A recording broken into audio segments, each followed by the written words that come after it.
एक आदमी राजा के पास कटी हुई जीभ लेकर आया। जी हाँ, आज की यह कहानी होने वाली है कि संसार में सबसे बुरी चीज क्या है और सबसे अच्छी चीज क्या है। आइए कहानी की शुरुआत करते हैं। किसी राज्य में एक महान राजा हुआ। वह राजा बहुत ही कड़वा बोलता था। जब भी किसी दरबारी किसी आम जनता से बात करता तो उसके मुंह से आग के गोले निकलते थे। एक दिन राजा ने घोषणा की कि सारे दरबारियों को बुलाया और पूरे नगर में ढिंडोरा पिटवा दिया कि पूरे संसार में जो भी सबसे बुरी वस्तु है वो मेरे पास लेके आओ। अगले दिन दरबार में कोई व्यक्ति मलमूत्र लेके आया, कोई सड़ी गली चीज लेकर आया, कोई सांप बिच्छू लेकर आया। लेकिन उस राज्य में एक बुद्धिमान आदमी था। वह मरे हुए व्यक्ति की जीभ काट करके राजा के दरबार में आया और राजा के सामने उसने कटी हुई जीभ रख दी। राजा को गुस्सा आया और राजा ने कहा कि अरे मूर्ख व्यक्ति, ये क्या लेके आया है? बता, ये संसार की सबसे बुरी चीज कैसे हुई?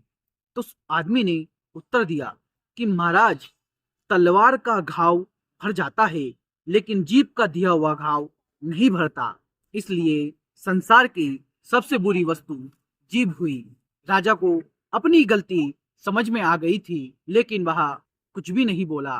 फिर राजा ने एक नई घोषणा की कि अब मेरे दरबार में इस संसार की सबसे अच्छी वस्तु लेकर आओ।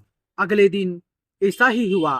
कोई 56 प्रकार के भोग लेके आया, कोई स्वर्ण जड़ित तलवार लेके आया, कोई मुकुट लेके आया, तो कोई नाना प्रकार की वस्तु लेकर आया। लेकिन यह बुद्धिमान व्यक्ति फिर से उस मरे हुए व्यक्ति की जीभ काट करके उस राजा के दरबार में फिर से उपस्थित हुआ और राजा के सामने इसने रख दी। अब राजा ने कहा, क्या बे तू फिर पागल जैसी हरकत कर रहा है?